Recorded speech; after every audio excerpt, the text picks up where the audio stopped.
السلام عليكم ورحمة الله وبركاته. أسأل Education Talk waa barnaamij aalaab oo uga hadalno arrimaha waxbarashada.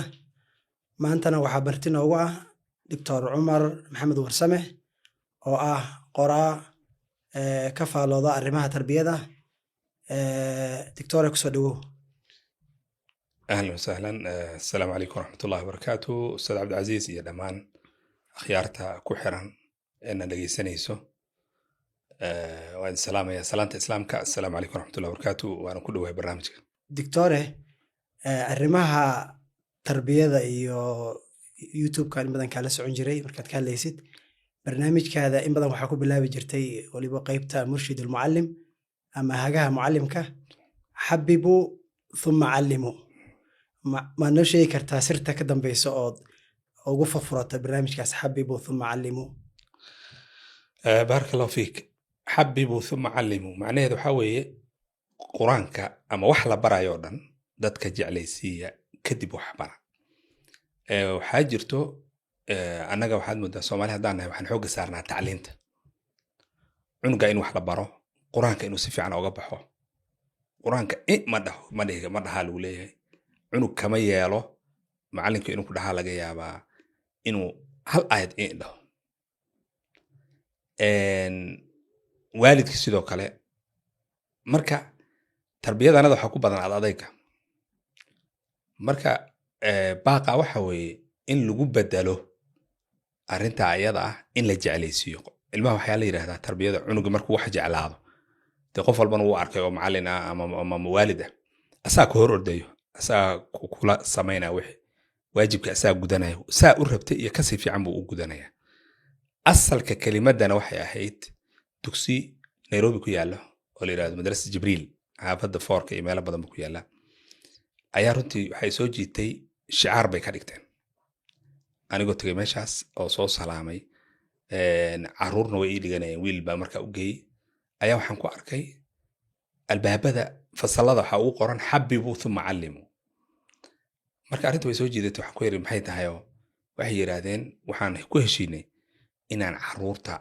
waxaan ka wadnaa macallimiinta iyo meesha dhan inaan xoog saarno caruurta in la jeclaysiiyo dugsiga marka khayrlaasi waana ka arkay oo wiil baan u geystay xoogaa dugsiga u gagambi jiray macallimiintii saameyn bay ku yeesheen ilaa uu dugsiga jeclaaday oo asagu uu aadi jiray toos u aadi jiray soo la geenin ama la qasbin uu asagu iska aadi jiray oo jeclaaday marka in waxaan aan barayno in jeclaysiin aan ku dhisno si aan uga badbaadno ciyaalka quraanka markay intay bartaan ama cilmiga shariicada iyo macaahidda ay dhiganayaan markay ay dhameystaan inay daaqada ka tuuraan ay dhahaan marka waan ka weynaanay ay dhahaan halka uga tagaan maadaama qasab wixii lagu baray marka hore marka xabibu thumma callimu waa siirada nabiga baa laga keenay nabiga oo saxaabada uu jeclaysiiyay sallallahu alayhi wasallam saasayna diinta ku qaateen ay ku difaaceen. Dictore barakallahu fiik jeclaysiinta waxaa tarbiyada ku dhisan in ardayga la jeclaysiiyo waxbarashada waxa ka soo horjoodo mid ku dhisan al-cunf tarbawi waxa loo yaqaano ama tarbiyada ku saleysan adayga iyo qalafsanaanta maxaa loola jeedaa tarbiya ahaan hadii kelimadan oo inta badan kitaabadaadan aan ku arkay oo dhowr fasal aad uga hadashay al-cunf tarbawi maxaa weeyo ma qaraacista eray ma noqon karaa qofka oo adayga la tuso ma noqon kartaa masal waxaan ku fasiri karnaa qaraacista cunuga la qaraacaya bas bas wax kala ku jiro bal in noo fasirtaa rabnaa barakallahu fiik. barakallahu fiik. al-cunf af carabiga waa adayg af Soomaaliga hadda wuxuu noqday markaa mustalax ama terminology wax termi ah oo loo isticmaalo ayuu noqday oo la yaqaan al-cunf tarbawi af Soomaaliga markaad baartid cunfi rabshad buu ku leeyahay laana cunfiga rabshad way noqotaa wax rabsha uu noqdaa laakiin hadda halkan ka mustalax ahaan ama terminology ahaan waxa loola jeedaa waa tarbiyada ku dhisan adayga cunfigu waa nooc badan laakiin al-cunf tarbawi baa kamid ah al-cunf al-usari al-cunf tarbawi baad maqlaysa sida la socotid marka cunfiga waa tarbiyada ku dhisan al-cunf tarbawi waa tarbiyada ku dhisan adayga asalkeedana waa inficaal iyo xanaaq ka dhalanayo tasarruf uu cunugu sameeyay oo macallinkii ama murabbigii ama waalidkii uu la xanaaqayo oo cunugii dib u gaarsiinayo marka qofka in dib la gaarsiiyo weeye dhibkaasna wuu noocyo badan yahay oo cunfi tarbawi waa asaga laftiisa dhowr nooc ah. alcunfu tarbawi marka waxaa ka soo horjeeda tamaaman saa hadda sheegtay in cunuga lagu tarbiyadeeyo jacayl in waxaan jeclaado ooba la ta'thiiriyo ilaa waxaan uu jeclaado.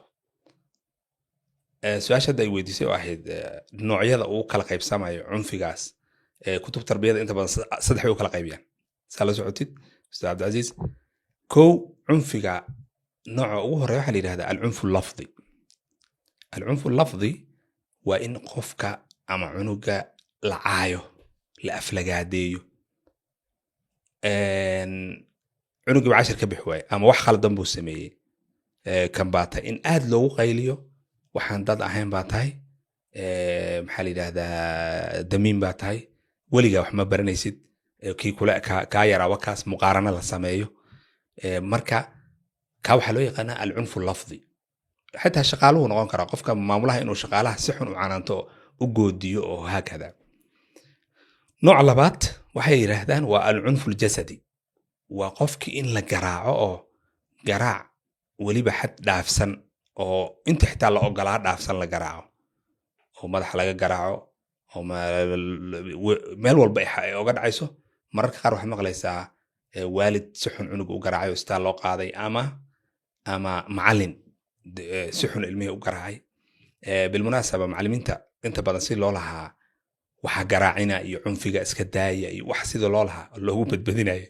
iyaga laftirkooda baryahan waxay leeyihin cunfiga iska daaya lahayaa carruurta see baan wax u barnaa taa waan ka hadli doonaa. marka qaybta labaad cunfiga waa maxay baan nidhi waa cunfiga garaaca ah ama qofka in dhib loo geysto in la jabiyo in maaragtay aad loo garaaco. nooc saddexaad baa jira marka oo la yidhaahdo alcunfu alcaatifi. cunuga ma caayaysid mana maxaa la yidhaahdaa garaacaysid laakiin cunfi caatifiga waa naxariis la-aan waaye. wax naxariisa cunuga qalbi wanaagsan iyo naxariis iyo meeshii kamaba dareemayaba si aad adag buu la dhaqmaya. waxaa jira waalid ama macallin saa cunuga marka u fiiriyo qalinka iyo waxa uu hayo uu sii daynaya oo ka dhacayaan. sababta waa maxay? wuu baqayaa. marka waa cunfigaas saddexaad. nooca saddexaad waxaa la yidhahdaa alcunfu alcaatifi. ma garaacayo laakiin isha keliya uu ku eegayaaba ku filanba.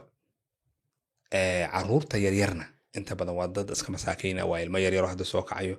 walidaalika wax walbo qofkan wuu ka wenya wuu ka baqayaa. marka cabsigelintaa ka daran mararka qaarkood garaaca caadiga cabsigelintaa ka daran. saddexaasay u kala qaybiyaan alcunfu alcaatifi walcunfu allafdi walcunfu aljasadi. annaga inta waa ku jirnaa ama waalidiin ha noqono hooyayaasha ha noqdaan aabayaasha ha noqdaan macallimiinta ha noqdaan. horta bilmunaasaba yani macallimiinta inta badan saa hadda sheegayay carruurtaa garaacdaan garaaca laska daayo cunfigaa lagu waalay moogta. marka bulshaday ka imaadeen macallimiintu meel kale kama imaan. hadda kahor baa macallimiin gaariso inay ahayd baan filaya dowre iyo macallin in usha laska daaya. marka macallin yaan ka hadlayn macallin baa hadlay wuxuu yidhi cunug aabbihii soo garaacayay oo hooyadii ay garaacaysay oo habaryartii ay garaacaysay oo walaalkii ka weyn uu garaacayay yaa waxaa leeda usha ha laga daayo. meesha carab lama jooga iyo yaman iyo qatar iyo sacuudi iyo maaragtay lama joogo. cunugan wuu kusoo tababartayba seen oga daynaynaa. marka mujtamacan ayaa ay ka imaadeen macallimiinta laftirkooda oo mujtamaceena dhan baa wuxuu u arkaa tarbiyada in la garaaco. haddii hadda aan ku dhaho cunuga ilmihiisa ma tarbiyadeeyo cabdicasiis carruurtaada tarbiyaday haddaan ku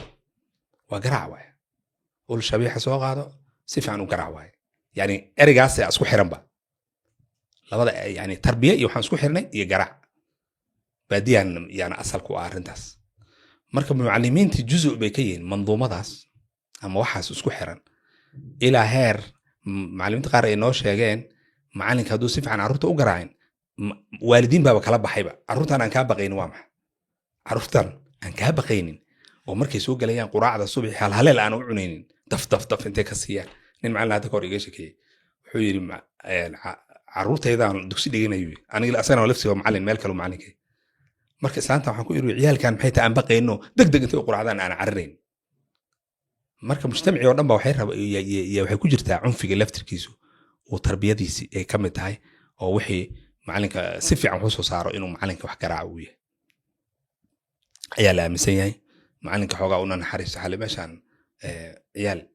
waxay dhihi jireen soomaalida hore waagi hore waxaa la odhan jiray ciyaal kal mase maskax naxdo waxa ma lehe jir naxay leeyihin yani caqli iskuma maamuli kare waa in jirkiisa la xanuujiyo marka sacabdicaiis intaasaa loo kala qaybinayaa alcunfu tarbawiga waa saddexdaas qaybood saddexda qayboodna inaan ku jirnaad moodaayo ciyaalka in la caayo damiin baa tahay waxaasaa tahay la yidhaahdo way nagu badanta garaacda wuu jira asagana ad adeygana haba sheegin waa si hadda aan sheegaynay ad adeyga tarbiyadanada aad buu ugu jiraa waqalla waxaa aad u yar qof la dagaalamo ama iska dhaafo doctor baarak allah fiik saad sheegtay cunfiga 3 qaybood baan u qaybinay midkee sii daran cunuga in la dilo marmarka qaar waxaa dhici karta macalinka inuu ereeyo cunugan saameeyo oo ama si wanaagsanba u saameeyo oo markaad fiirisid musanifiintii ama dadkii hore oo salafka ahaa kelimad baa laga yaabaa inay saameyso bedeshayba oo inuu caalim noqdo ama fani funuunta ka mid ah ku takhasuso sheeqiisii kelimad uu wanaagsan uu ku yiri baa bedeli kartay ma dhici kartaa kelimad khaldan ama waxma baranaysid cunugaas inay saameyso kelimad si negative ah uu macalinka u isticmaalay ayada iyo qaraaca kee saameyn badan cunfiga lafdiga ah ama ereyga xun oo cunuga lagu yidhaahdo haddii lagu celceliyo saasuu aaminaya waxaa la cunuga hadii lagu celceliyo geesi buu noqon marka dambe haddii lagu celiyo damiin baa tahay wax ma fahmaysid weligaa wax ma baranaysid weligaa meel ma gaaraysid saasuu noqon marka waxyaabaha laska ilaaliya waxaa ka mid ah in cunuga ninba hadda kahor ii sheekeeyey doctor dhakhtar waa hadda marka wuxuu yidhi macallimiin masaariic carabiga noo dhigi jirtay carabi xogaa buu wax yar baan ka xasuustaa buu yidhi wax badan kama xasuusto laakiin yaa ximaar bayna dhihi jireen marka yaa ximaarti baan aad u xasuustaa buu yidhi ereyga cayda ah oo cunuga lagu leeyahay ama lagu celcelinayo ama yani waxay ku noqonaysaa marka dambe haddii la wado ama uu mid kale loo barbardhigayo bal intaa la egta fiiri kan kaa yar fiiri haddii lagu hayo maanta dhan say u socoto marka dambe wuu aaminaya way la degaysaa walidaalika waa min aswa anwaac alcunfi waxaa ka mid ah cunfiga lafdiga kalsoonida ka luminaysaa qofka hadduu kalsoonida waayo bas waayo waxay dhahaan qofka biniaadanka suu isku arko asaga hadday burburto waa bas waayo kayfa yaraa nafsahu adiga maanta haddaad saa isku aragtay isbedesho xitaa qofka noloshu ka dhacaya walciyaadu billah inuu suu isku arko qofka ay bedeshana maxaa keeno feedbacka ama dareenka dad kale uu ka helaya maasha allah wiilkan wiil fiican waa maskax fiican yahay wuu dadaalay hadda carabta kale waxay dhahaan waxaad maqlaysaa maasha allah fulaan taalib mumtaaz wakada waa la ammaanaya waa cunug rabshoola ah marka gadaal bax looga raacinayaa hodhutaa loo sheegay intaa iska yara sax baa la leeyahay marka cunfiga lafdiga ah hadda adduunka waa la isku dacweeyaaba qofka haddaad meel ka dhac ku samaysid waxaa laga yaaba in lagu xukumo intaasoo lacaga lagugu xukumo oo wuu inii jebiyey ama wuu ibahdilay buu leeyahay marka in aad aan oga fogaano waalidiinta haddaan nahay macallimiinta haddaan nahay cunuga inaanan la niyad jebinin weligaa wax ma baranaysa haddaan ku dhakor khalaas wuxuu aaminaya in weliga wax baranayn nin dhakhtar ah oo doctor ah oo hadda jabuutiyaan ah waa wuxuu iga sheekeeyey nin cajiib ah oo waxaa weeye ustaada marka mar buu wax nooga sheekeeyey waaguu wax baranayay wuxuu yidhi iskuulka marka hore waan ku fiicnaa markii dambe duruufo qoyskooda la soo xiriiray la soo gudboonaaday oo awgeed ayaa waxay keentay inuu waxbarashadii ka dhaco wuxuu yidhi hooyada meel bay yaanya iyo wax yaryar iyo miis bay wax ku gadan jirtay ayadaasaan la shaqeeyaa wax ma akhriyo marka waan dhacay dhowr mar baan dhacay imtixaanaadkii wax saas maamulihii baa hooyada intuu u yeeray buu iyo wuxuu ku yiri buu qaado wada cunugaada iskuulka anagana ma dhiganayo weligiina wax ma baranayo ku yiri hadda ninka asaga waa doctor PhD way hooyada marka waxay ku tiri buu yiri hooyo caaqilada ahayd cunugaada iskuulkayga waan ka ceyriyay wada waa dhihi kartaa buu laakiin cunugaada weliga wax ma baranayo ima dhihi kartid buu ku tiri buu gacantayna soo qabsatay iyadoo aad u xanaaqsan wadada anaga soo mareen iyo waxay ku tiri hooyo diyaaradda fiiri nadul marayso diyaarad baa nadul maraysay wiil marmar diyaarad baa korkaas ka marayso waad arki weliba magaalooyinka qaarkood dee meesha Nairobi kala dabaqyada qarinayo ma maqlaysidba alcumuum diyaaradda aan fiirin diyaaradda muujida ninka wado oo darawalka duuliyaha inaa noqoto ma rabi waxaan rabaa bay tiri wiil ninka lagu wado madaxda inaa noqoto iyo maaragtay iska dan yar oo kada halkii baan kasii bilaabay wiil marka inaan loo xjiidasho sameeyo anoo hooyadii la shaqaynayo inaan sameeyo iskuulkii uu kusoo noqday wuu dhameeyey jaamacad buu dhameeyey master buu dhameeyey PhD buu dhameeyey asoo madaxa oo aqoonyahan oo la daba yaacaya way markuu arrintan nooga sheekeynay marka ereygaas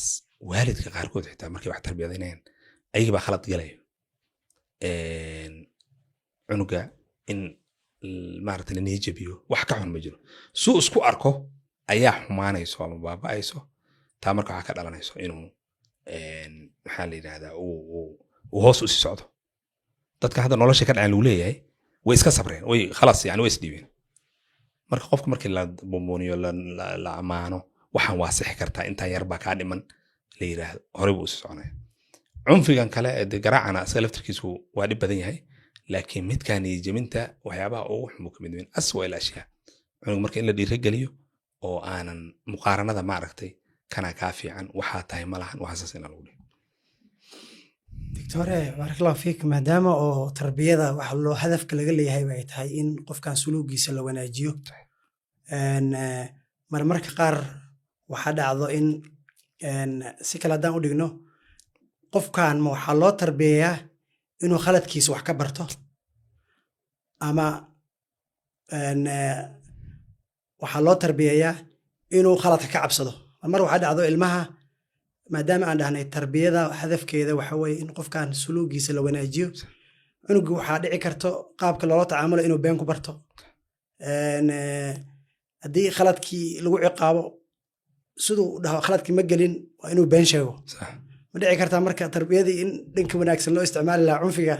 qayb wuxuu keenaa cunugii in suluugii ka hadlayabo cunfi la isticmaalaya dhankaas waxay dhahaan sidaa la socotid beenta xitaa waxaa keento khawfka baqitaanka hadda carruurta qoladan galbeedka oo kale waxay ku tarbiyadeeyaan inuu wuxuu rabo sheegto macalinku u imaanayaa waa ku nacabahay mooye macalin hebelow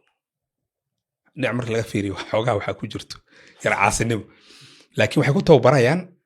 inuu yahay qof wixiisa sheegan karo marka cunuga markii cunfiga badan walidaalika hadda xitaa waxyaalo fara badan ee ciyaalka xitaa habeenka isku kaadiyaa qaar waxa lagu leeyahay khawf baa sabab u ah marka la baaro cabsi ciyaalka ihmaalka iyo cabsida iyo ku nool way sababtaa baan leeyahay ciyaalka habeenka isku kaadiya oo loo maara waa u waaweyn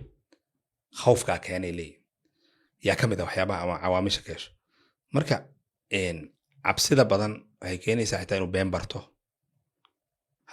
ma ana saa sameeyey mar damba ha sameyn in lagu yidhaha runta sheeg in la dhaho lagu tala yani qul sidqa wain kaanat muran in lagu tarbiyadeeyo yaa aad iyo aad muhiima markaan ka sheekeynaynay saddexda nooc oo cunfiga cafwan haddaan dib u yara noqon waxay ugu soo dhacday waa dhexdaas ahaan waxaan ka yara sheekaynay moogtay soomaalida inay cunfigu nugu badan yahay ama ad adayga in wax lagu tarbiyadeeyo oo nugu badan yahay marka mar baan macallimiin baan dalka Norway baan waxaan u tagay safar marka macallimiin baan kula kulma macallimiinta quraanka yaan dowraan isku imaanay marka arrintaan ka sheekaynay cunfiga markaan ka sheekaynay waxaan ku iri bal ka warrama cunfiga adinka Yurubna waa joogtaan oo deelis daba taagan yahay oo cunug lagula leeyahay bal ka warrama ku iri cunfiga noocyadan saddexda qaybteeba ku jirtaan nin macallin ah istaagay wuxuu yiri macallin horta kow cunfi lafdi kuma dhacno yiri cunug hadduu ku dacway waa basba oo cadayna uu helo inaad abuse bigu sameeyay buu dhihi karaa khalaas ama way nijibi ugu ibaadilay saas oo kaleeto waa dacwo waay cunfigan kale oo saddexaad labaad oo garaac ahna asaga iska badaawo ma u dhawaan karnaba oo dil wuxuu isku dayay cunug dilo kada intaas sano xariga in lagu xiraa laga yaaba dabcan waalidiinta Soomaalida iyo macallimiintii aad wax u garaaci jirtay markii Yurub la tago iyo galbeedka qaar waxa uu leeyahay miir ma lihiba waalidiinta qaar ama macallimiinta qaar waxay ku leeyihin miir malihi marba haddaan u shaqaato ilaa cunuga uu dhaco isbitaal loo qaado kuwii miir malihi dhihi jiray xitaa laftooda miirkii baa u imaada leanna xarig baa ka dambeeya mugta waa la sixirayaa howl baa ka dambayso marka wuxuu yidhi kaana ha sheeginoo uma dhowaan karno laakiin kan saddexaad baan ku jirnaa buuri kan saddexaad oo ah cunfiga adayga xagga qalbiga bimacnaa cunuga inuu naxariis iyo jacayl iyo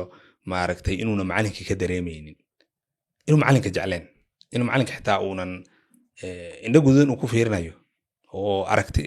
suu u fiirinaya iyo xitaa markii la fiiriyo uu ka baqayo taasaan ku wada jirnaa buu yidhi cunuga hore kaala cashirka ka soo baxo leeyahay marka waxaan ku irnimayo waxaad la tartamaysaan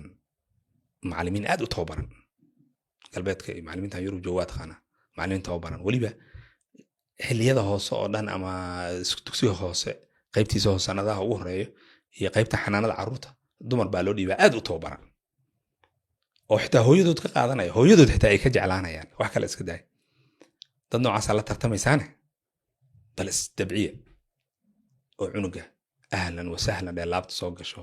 hebel waa maasha allah baa tahay way fiican baa tahay maantayto si fiican baa u labisan tahay haddaad tirahdid oo aad la kaftantid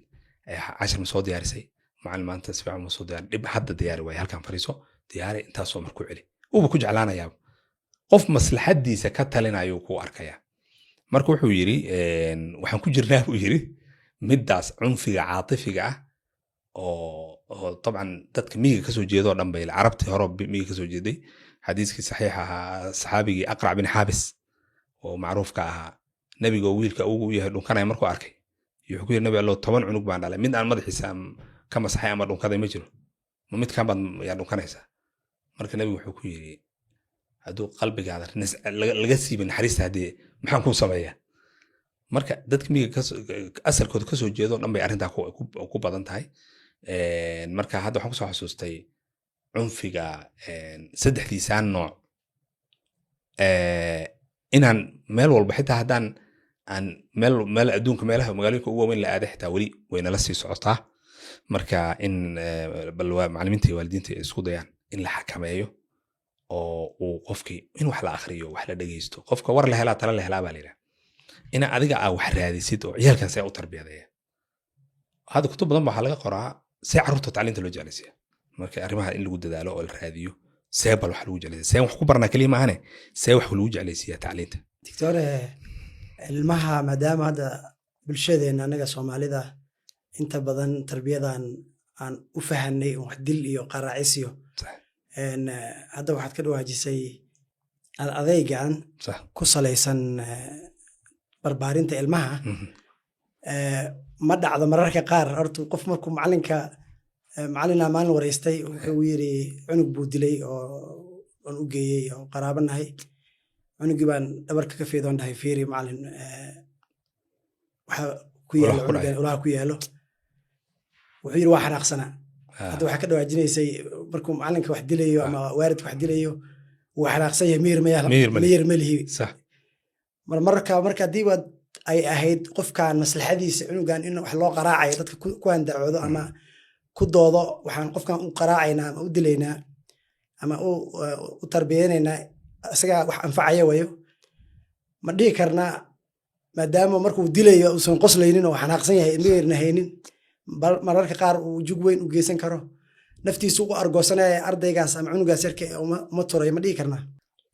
waa mahadsan tahay Sheekh Cabdilcaziz su'aashaas qofka markuu ilmaha garaacayo garaaca qaarkood waa intiqaam waay cunug baa si loo garaacayay baa isbitaal loo qaaday baa laleeyahay ama lug baa jabtay ama qaar baa dhintay baa laleeyahay mararka qaarkood waalidka waa la mid dabcan markaa macallin ka sheekayna waalidiintana ciyaalka waa inay sidoo kaleeto ya maxaa yeelay mujtamacu isku xiran waagi hore Soomaalida dugsiga markii la geynayo macallinka waxaa la dhihi jiray macallin hilibkaa leeda anigana laftaan leh lafta ma jebin karti Soomaalida garan marka macallinka hada tarbiyada aad ay uga shaqeeyaan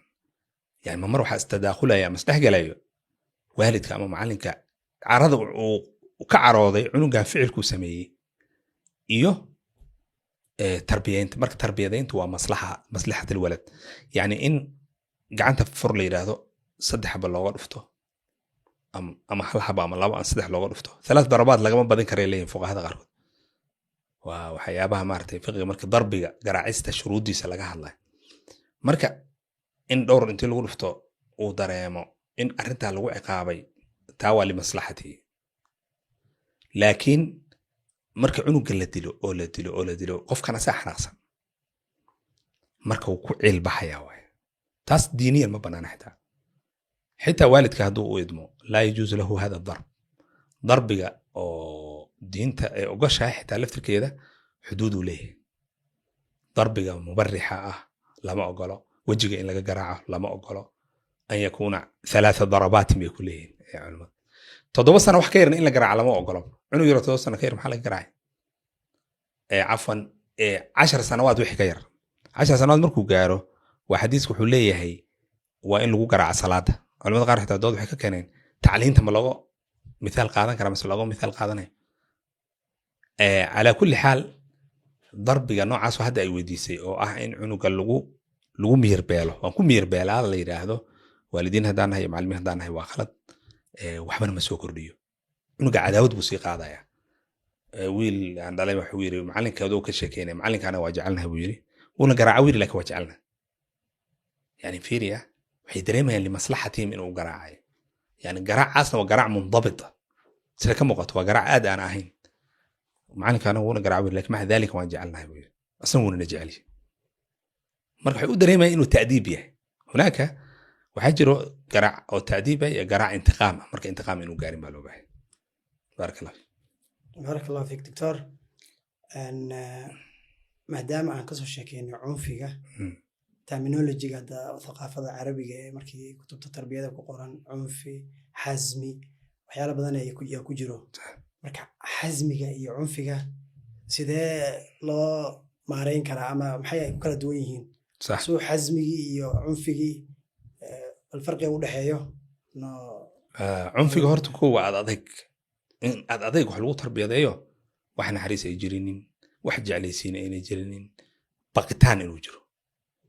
ya cunug markuu kor macalinka ka arko saas ama waalidka laftiisa taban waalidiin waxaa jirto caruurta ay ka baqaan ya oo sidii libaax markuu meesha soo galo ay guriga dhan huduu la baqaayo hada laysat min siirati nabi alayhi salatu wasalaam nabiga caruurta wiilku awoo yahay xasan iyo xusein dhabarkay ka fuuli jireen marmarna asoo haysto ku khudbadayn jiray ya asoo tujinaya dadka ayay dhabarka ka fuuli jireen markaasuu weliba u kaadin jiray marka tarbiyada ku dhisan inuu cunug kaa baqo laysat min sunnati nabi alayhi salatu wasalaam sunnada nabiga kamid maahan oo maaragtay ciyaalku ay baqaan oo aabba imaada dhahan shib dhahan bilcaks waa inay aabahood ku soo yaacaan waa inay geesaha qabsadaan waa inay ma aragtay jeebka iska laalaadiyaan kalsooni waa inay qabaan soo ma garan طيب halkaas marka waxaa ka imaanaya su-aasha xasmiga hadda aad i weydiisay xasmiga waa go'aan iyo nidaam weeyaan nidaam inuu gurigu leeyahay nidaam inuu dugsiga leeyahay nidaam inuu leeyahay fasalka la maamulayo inuu leeyahay nidaam طيب see waa nidaamkaas مثلا guriga waxaa taala nidaam ah in qofkii wax cuno weelka uu cunay uu qaado meesha lagu dhaqayo at least uu geeyo qofkii ka tago in ciqaab lagu sameeyo ciqaabta lagu sameeyna waa maxay waxay noqon kartaa wax ay helayaan ardadan kale tv-ga inuu daawanin baa kamid ah meel yani wax baa loo diidayaa dugsiyada quraanka oo kale cunuga 10 kama soo bixin sooma wax ay dadkan kale helayaan yuuna helaynin anagu waa samaynay markaas aan mar ku jiray ishraafiyadiisa ayaan ku samaynay waxaan samaynay ciyaalka meelay ku ciyaaraan oo bahashan san wifo miyaa la yidhaahdaa oo ciidaha lagu ciyaaro kale iyo meel banooniga ay ku ciyaaraan oo iska bannaan oo area iska bannaana oo iska boor ah yani xitaa cagaar iyo waxba kamaana dhigin banoonina waan keenay dugsiga waxyaabaha la yaabka uu ku lahaa ka mid ahayd hadda waxaan ku tusayaa xasmiga iyo cunfiga farqiga u dhexeeya min khilaali hadi almadrasa waxyaabaha dugsigaasi cajiib ku lahaa waxaa ka mid ahayd ul ma oolin dugsiga banoonina waa yaal balo fiirsiya anaga waaga yareer banooni marka ciyaarayno hadduu macalinka kor naga arko maalinka jumcada xitaa sabtida waana la garaaci jiray banooni dhashan baan nagula garaaci jiray annagana maxaan keenay 3 banooni yaa keenay mid markuu aarya baxaba waa soo gadi jirnay mugta marka ulna ma joogo ma taalin meesha mayna oolin allahuma hal ul baa jirtay oo taali jirtay xafiiska maamulaha marbaa macallimiin uga sheekay waxaan ku yiri madrasadaas ul mata mayna ooli jirin xafiiska maamulaha unbay hal ul taalay marka mid baa soo weydiiyey wuxuu yiri ma macallimiintu ku garaaci jiray markay soo daahan ama casharka si fiican u dhigi waayeen ayadana waa ul xafiiska iska taalay ma laguma garaaci jirin maxaan sameynay marka saan xasmiga oo ah inuu nidaam inta cunug waxa la rabaa inuu ka heebadeysto macalinkiisa waxa la rabaa inuu ka heebadeysto waalidkiisa sooma inuu nidaam inuu jiro yani cunfiga hal iska daaya kama dhigno fawdaha lagu socdo kama dhigno lan cunugna wuxuu bartaa la rabaa inuu wax tarbiyado baa la rabaa guriga inuu nidaam ka jira la rabaa dugsiga inuu nidaam ka jira la rabaa sooma waxaan sameynay marka cunugii cashirka ka bixi waayo quraacda fasalkiisu ku dhaxuni kamana soo baxayo ciyaalkan halkaas ay banooni ku ciyaarayaan gabdhaha halkaas meesha laalacshooga iyo wiifooga bahalkan la dhahay ku ciyaarayaan caruurta yarka qaarkood halkaas ku ciyaarayaan asaga halkii xabsi ciyaalkii ushii waxaa ooga dartay ooga darnad ciyaartaa laga celiyey noocaas waa nooc ciqaab ah laakiin habaysan waaye waxaa dhacday marka in ciyaalka ay casarka ay cashirkooda bartaan oo ay dhahaan berri si aanan naloogu diidin ciyaarta macallin iga sii qabo macallimiinta kamid wuxuu yiri niyo barnaamijkan saa noogu keenteenba ilaahay khayr ha in siiye waxaa weeye ushiiba waan ka raysan yiri ush waaba imtixaan moogto qof markaa garaacaysa adiga waad xanaaqi waad gacantaad maanta yani dagaal baad geli neerfoosan wuu noqon qofki wixii oo dhan baa ka raysanay buyi ciyaalkan casharka ayagoonan casarka tegin ayaa casharkooda xifdiyaan laba arrinaa ku jirto kow horta ciyaalku ciyaar jecel yihiin laba foorjaa ku jirto waraadi maada soo bixin waaye xabsi bay ku noqotayba xasmiga marka waxaa waaye in wax nidaama la sameeyo oo qofka hadduu waxaa sameyn waayo lagu ciqaabayo ayadoo cunfi lagu sameynin anaga waxaa leeyahay khalaas maada ka bixin cashirka sooma fariiso halkaada joogsa axmed iyo hebel iyo faatime iyo gabadhaas hebel halkaana joogsan leanna maanta cashirkiina kamayna bixin lama garaacin leanna damiinaa tihiin xayawaaniin baa tihiin lama dhihin ya خلاص نظام كي جبسينا لي اوكي لكن هل شرط باجرو او تربوينتا اد او تاكيديان والدينتنا اي خلط ku dhacaan inta badan hooyaalka waliba hooyooyinka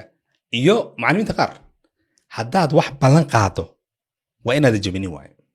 nidaamka waa inaad jabinin hadaad dhahdi ka war macallin oo maanta kaliya bari waan ka soo baxayaa maanta kaliya ciyaarta iida hadaa ku dhaho oo siideys خلاص wuu jabay barnaamijkaas xasmiga marka waxa waaye waa in 10 habeenimo la seexdo guriga ama 4 saac habeenimo waa in la seexdo waayo qofkii seexan waayo waa ciqaabtii loogu talagalay haddii TV-ga loo diiday haddii wax loo diiday haddii yuu maraya doctore qofkii sameeyo haddii la dhaho qofkii sameyn waayo qofkii sameeyana waxaa soo helaya ayadana taxfiis in dhiireen ha dhiireen in lagu dhiiray annaga waxaan sameynay qofka casharka ka baxo wiiga dhan hal mar aan gafin jaaysan siin jirin اسبوع له وجايزه اسبوعي جايزه كوين way jirtay oo ah 4 اسبوع cunuga 10 aan ka bixin ama groupka aan ka bixin bisha aakhirkeeda meel ku ciyaaraan ma mar loo qaadi jiray marka waa nooc tashjiic oo kale yani kan ha sameyn Soomaa hadaa 10 ka bixi weydo waa ciyaarta ma aadayso Soomaa hadii kii ka baxin muxuu helayaa waa saxda sheegtay wuxuu helayaa jaayizadaas wuxuu helayaa inuu meel uu ku soo ciyaaro oo kale wax meel loo qaado marka xasmiga marka sidaa way waa inuu nidaam jiro waa inuu go'aan jiro ana hadda waxaan arki jiray macallin aad caruurta uga hebadeystaan oo wayna jeclaan jireen waan la shaqayn jiray macallin aad wanaagsan Ustaad Cabdallah la yiraahdaa markuu cunug uu khalad sameeyo istaag buu dhigi jiray wuu istaagayaa gacanta fur buu leeyahay weligii 3 ul ka badan xitaa uu garaaca marmar laakiin 3 ul waa dhac fariisu leh inuu macallinka xanaaqsan yahay inuu ka arkaya خلاص ad bay uga hibdaysan jireen waxayna ogyihiin darbi ciyaalku waa ka caqli badan yihiin garaaca noocaas oo yar ayaga dantooda inuu yahay bay ogyihiin doctore mararka qaar waxaa dhici karto inuu isagoona qaraacin oo qofkan nidaamkaasna ka soo baxa hadduu jebiyo xataa صح inuu taxfiisid u sameeyo ardaygu isbedelo صح qiso ani igu dhacday macallimiinteeda ka mid ahaa صح galaaska wuxuu arkay in aan fawdo ka kicinay صح maadadiisana ma jeclayn صح aad baana noogu hoosan jiray maadadiisa صح maalinkii dambe uu yeeray xafiisku u geeyey waxaa jiro noismakers ama dadka galaas ka qayliya wax soo qorqoro صح arday cariif ama prefect هاي wixii lagu magacaabo ama صح. kaaba galaas صح wuu ii yeeray xafiisku u geeyey kaar casuumaad oo meel looga yeeray wuu siiyey هاي wuxuu yidhi beri aniga isku qoran هاي waa israacayna صح عجيب waan u qaadan waayey ma dilin wax iguma samaynin wuxuu yidhi kaar buu siiyey weliba wuxuu yidhi casuumaad هاي waan baxnay meel buu geeyey dad xaflad ahayd صح xafladdan kasoo wada cunteynay هاي waan kasoo laabanay واي markaa imaanin wuxuu yidhi adaa galaaska u كاب جلاس kaaba galaas u هاي sidiiba marka مالك halkaad ku maalinka xaliyay maadadiisana waan jeclaaday maadada igu sarreysay ahayd marka mararka qaar waxaa dhici Warran. karto waarun isagoona qofka la ciqaabin صح in sida kale intii loo dhiirigeliyo uu صح. isbedelo صحيح waxay ka mid tahay waxyaabaha macalimiinta lagu tababaro waa garanaysaa in xalul mushkilaad baa la dhahaa sax yani mushkilad walba laguma xaliyo ciqaab iyo bas keliya macalin walbay soo martaa sax macalin ardayga rabshada badan laakiin inta badan waa in loo yeero kaabagalaas baa tahay yani xal buu u baahan yahay aniga ayay soo martay lafteyda mar aan dugsi u gagambin jiray sax macalinkay meel bay igu arkay si fiican buu ila hadlay wuxuu yiri saas wiilkan ugu jeclahay baa tahay wuxuu yiri maxaad u maqnaata maalinkii baa igu dambeysay macalinkii baan jeclaadayba marka arrimahaasoo dhan waa runta waa xulushay ka mid tahay macalinka marka waa inuu yahay khabiir biidaarati almushkilaat mushkiladaha jiro oo dhan xal bay u baahan yihiin marka xal inuu raadiyo waa muhiim jiddan doctore macallin baad arkaysaa ku dhahay aniga waxaan garaac ahayn xal looma arko wax walba waan isticmaalay ilmahan ama waarid baa ku dhahayo ilmahan tarbiya waxay ku qaadan inaan qaraaco ushaas bay ka baqaan maxaa kula talinayd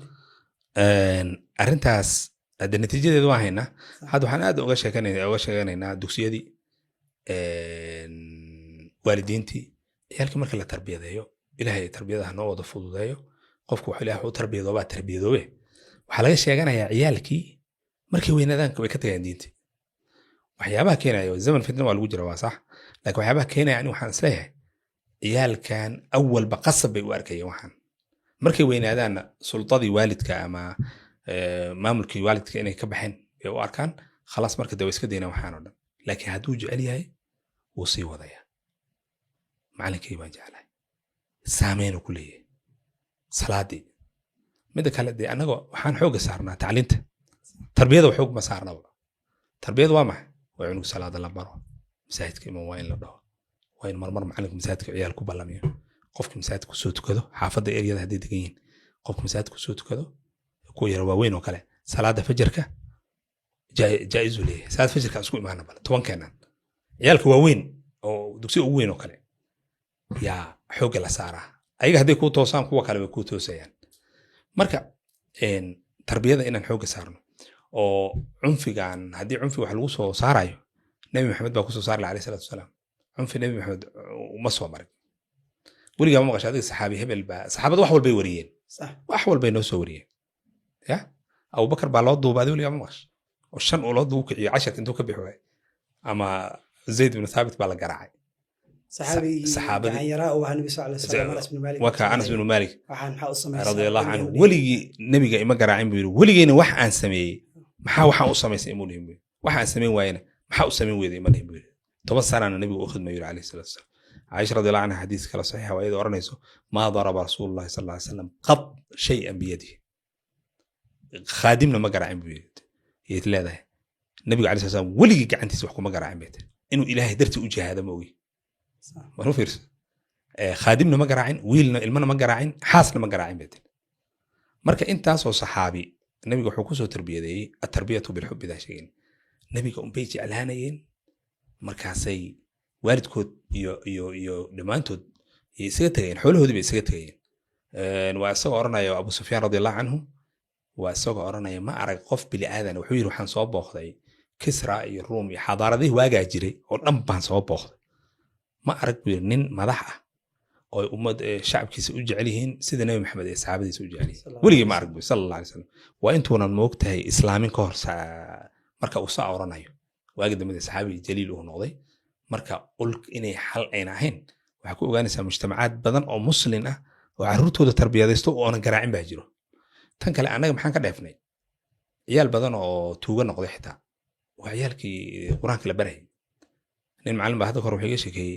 wuxuu yidhi anuu magaalo soomaaliya ka mid a joogo ciyaal baa isbaaraysta dhalinyaro ah hor joojiyo yiri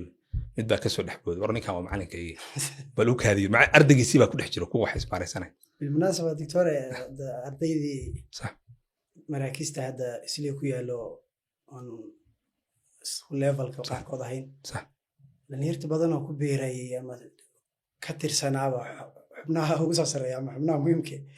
وضدك مقالة دي بيجرين سوبر باور كيقول لي جري يوم حاول يستاكي كجوا تيم بدنا وجري تحفيزه كجرين مركب waxay ku tusinaysaa inaan awood aan saarin tarbiyadii cunfigii adeegii qalafsanaantii ay ka dhaxashay ayagana inay aadiya leeman xariisan aniga waan ka jarayaa waxaan xasuustaa haddaan ka dhex galo madrasa aan akhrisanayna macallin na dhibi jiray baa wiil u dhalay yaa yar kaloo arday isla ahayn baa yiri aniga wuxuu yiri macallin baan noqonayaa wiilkiisaan ka jaray marka macni ardayga markii la qaraacayo waxaa ku abuurtay cuqdad argoosi marka sameyn inuu magaalada ka jaro صح ama inuu arday kale ka jaro صحيح marka ma noqonayso marka xal iyo tarbiya arrinta waa muhiim annaga Soomaali haddaan nahay wax barashada xooga saarna tarbiya xooga ma saarna bal hadda waxa ku daliil ah ciyaalka quraanka tafsiirkiisa loo baro inuu quraanka dhan xifdisan oo haddana hal eray aan ka aqoon dugsiyada kuwa ugu fiican baa xoogaa intay tafsiir u bilaabaan carruurta iyo juzcamo markay maranayaan bay haddana inuu naga istaagay laakiin waa baan yara bilowna ilaa juzcamaha gaarsiin weliga waalid ma aragtay macallin isku dhagan oo dhahayo ciyaalka tafsiir ma bartaan ma jirto waalidka xitaa ma weydiinay awlawiyaadka waxaa noogu jira oon keliya ama waxaan raadinaynaa in ciyaalka quraanka xifdiyaan waxa ugu badan oo isku haystaan macallin hebel 10 kama soo bix macallin cunugan ma dhaqaaqaya maxay tahay baa la leeyahay cunugan ma dhaqaaqayo quraanka goormuu dhamaynaya ya iskuul si loo geeyo orod in lagu maro cunug yara maalin waxaan ku yidhi adeer quraanka ma taqaana ha adeer waan bogay buu yidhi waan bogay marka waan bogay marka waxaan ku yidhi wax ma ka haysaa ma akhrin karta ma yidhi waxba kama hayo laakiin waa bogay marka quraanka wax la bogo inuu iska noqdo oo tacliin kaliya iska noqoto sidii wax asagoo qof ingiriis baranayo kale marka insha Allah waxaan isleeyahay ilaahay horta tarbiyada Allah noogu garab istaago qofkii ilaahay tarbiyado صح tawa in la ogaado oo la hawla wala quwwata illa billah la yiraahdo oo qodii qof maartay sheegan kara hadda inuu tarbiya fiican ba tarbiyadayna dhihi kara ma jiro anbiya xitaa wiilashooda ka lumeen laakiin tii asaaliibti iyo asbaabti baa la qaadanaya asbaabta marka inaan qaadano waa muhiim jiddan oo xoog aan saarno waxa kamid in ciyaalka quraanka la baro tafsiirkiisa waa in siirada nabi wax laga baro waa in diinta bartaan qofka diinta markuu barto oo wax la geliyo laakiin lafdigan mujarradka ma garanayaba يا أيها الذين آمنوا اتقوا الله وكونوا مع الصادقين رون شيء قال لي ما فهم أي واحد شيء هذا ما دام مدة كسر حجرتي تعليمتان قرآن كلفتريس معلم قرآن صاحي مدرب أو معلمين تتوبروا وأكبر أتك قرتي علمي ما تأكل لون التربية ده مدرس أتاي وبرا معلم أردي ولي أردي مو أدو أردي أما جامعة جو أما أردي حضانة كجر وأردي مركم حاضر دارنا وسين لهيد معلمينta hadda soo kacayo iyo waalidiinta intaba طيب استاذ عبد العزيز وما حسنتها سؤاشاس wixii dardaaran ah hortu runtii tarbiyadu waa mas'uuliyad weyn waxyaabaha muhiimka ah oo kutubta tarbiyada ay ku qoraan waxaa kamid ah tarbiyadu waa rixlad dheer waa safar dheer in lagu talagalaa loo baahay oo khaladaad ay ka dhacayaan mar cunugu uu roonaanayo mar uu wax ku imaarto wax iska bedelayo mar uu aad u fiicnaanayo mar uu yaradamayo kada marka in lagu talagalo horto tarbiyadu waa safar dheer oo cunuga lagu toosinayo suluugiisa dhaqankiisa hadafkiisa meel uu socdo madacyo badan laga tarbiyadayna ilaa uu hadafka ka gaaro walidalik taa marka lagu talagalo hal khada iyo laba khalad iyo wax la mid ah waalidka ama macallinka kama niyajamayo صح ina laga niyajamin horta carruurta waan ku talin lahaa marnaba aan laga niyajabin wax la isku dayo taa mid waaye. midda labaad sida haddaba aan soo sheegnay sunnada nebigana ay ahayd calayhi salaatu wassalaam bal xoogga inaan saarno in aan caruurta dugsiyada jeclaysiino. caruurta inaan dugsiyada jeclaysiino tilaabada koowaad inay noqoto. ciyaalka inta badan ilaa ay markay yaryar yihiin warka ka soo gaarayo dugsiga 2 sano markuu jiro 3 sano warka dugsiga ka soo gaarayo waa hawa meel la isku dilay inay tahay. cunug yar baa wuxuu dhihi jiray waxaan ka maqlay asoo yar oo 3 sano aan gaarin wuxuu leeyahay dugsiga waa ka baqaya maxaa macallin baa garaacayo ku leeyahay. sax yani kuwa kale ka maqlaya ma la socota caruurta laftooda macallin bay ciyaaraan wax la dhaho waa la fariisinaya waa la garaacaya cunug macallin baa la saga dhigaya ma garat cashirka maxaad uga bixi weyday si fiican baa la isku tumaya. sax marka waxaasoo dhan waxay ku tusinaysaa cunfiga hadda aan ka sheekeynayni inay ku baahsantahay noloshaanada ay ku baahsantahay. marka inaan ku bedelno bal macallimiinta ay dhegeysanayso waalidiinta bal arrintan ah inaan wax jeclaysiino. qofka haddaad wax jeclayso wax badan baa kaa fududaanaya. see lagu jeclaysiinayaa waxaa ka mid ah dhiirigelinta ya carabtoo kale waxaan ku arki jiray waxay samaynayaan hooyooyin ka mid ah waxay samaysay meel bay waxay ku dhejisay box hadiyadaha ku jiro ma garat sax marka cunugii tukado 5 salaadood buug yar bay u samaysay 5 salaadood xilligooda ku tukado oo aan mar walba aan ka tegin casharadiisa ka baxo usbuuc markuu dhammaado wax la iska rabo sameeyo cadagiisa ku dadaalo habeenkii markuu seexanayo oo kale ku dadaalo jaa'iz uu leeyahay. marka nambaray leeyihiin hadiyadaha ku jiro boxka waxay leedahay warqad baa number baa loo dhiibay waxay leedahay hadiyada boxkaas fur hadiyada 13 la soo baxa ya sax qofkii cashirkiisa quraanka xifdiyo oo ka soo baxo hadiyadu ay siinaysaa. marka taxbiib inaan isku sameeyno caruurta aan wax jeclaysiino markii wax uu cunugu uu soo maaratay maxaa la yiraahdaa wax fiican sameeyo loo farxo maxaa la yiraahdaa la dhiirigeliyo la amaano. macallimiinta quraankana waxaan dhihi lahaa bal asaaliib badan baa jirto oo u lagu bedeli karo caruurta inay wax ku baran karaan caruurta inay meesha jeclaadaan. marmar baa caruurtayda waxaan weydiiyaa weli gabdhaha yaryar oo kuwa yaryar oo kale macallimadaada ma ku jecesha mid waxay ku leedahay ma jeclo maxaa weligay waa fiicanta ma dhihin sax ma garat waxaa ka mid ah hadiyadaha waxyaabaha ciyaalka dugsiga lagu jeclaysiin karo. ilma yar oo waxaan arkayay gabar yar baa isbuuc dhan bay xogeysa aabo arbacada wax baa la qaybinayaa maalinka arbacada wax baa la qaybinaya sabti axad isniin talaada u soo celinaysaa maanta dhan waxa la qaybinaya mataqaanaa waa shukulaato iyo buskud yar. waalidkana maanta dhan buu wax u keenaa waxa waalidku u keenaya isaga waxa uga muhiimsan waxaas la qaybinayo. marka in asaaliib badan laga fikiro bal macallimiinta iyo maamulada dugsiyada waxay isku imaadaan kulamo ciyaalka xifdigu hoos dhacay waa inaan tartanka isku diyaarino soo maaha arrimahaas waa muhiim. laakiin marmar intii la shiro in la dhaho ciyaalka sin dugsiga ku jeclaysiinaa in la yiraahdo insha Allah tacaala inaan qaadno xamlo ama olole la yiraahdo quraanka in la jeclaysiiyo caruurta. quraanka in la jeclaysiiyo waxa ka dhalan doonta insha Allah inay quraanka ku dhaqmaan inay maaratay manhajkii noloshooda ku hagi lahaa ay ka samaystaan oo ay sii daba socdaan quraanka kariimka. haddii kale haddii qasab iyo xoog bas ay tahay haddii markuu xoogaysto wuxuu leeyahay adar waa dugsi iyo quraan waa ka weynaaday maca salaam ku leeyahay. ilaahay waxaan weydiisanaynaa subxaanahu wa tacaala inuu caruurta iyo tarbiyadooda uu nagu garab galo. haddii mawduuca tarbiyadana mawduuc hal xalqad lagu soo koobi kara maaha. waa in waanadu badato waa in war la helo waa in muxaadaraad badan laga galo waa in dooda laga galo waa in waalidiinta su'aalahooda soo gudbiyaan waa in xalkii arrimahaas laga wada fikiro in badanna laga wada hadlo. waxaan isleeyahay marka waxaan u baahanaa cilmi badan hadda Soomaalidu way hayaan laakiin cilmiga tarbiyada iyo qaabka loo tarbiyada aad buu noogu yaray. aad baa u mahadsantahay doctore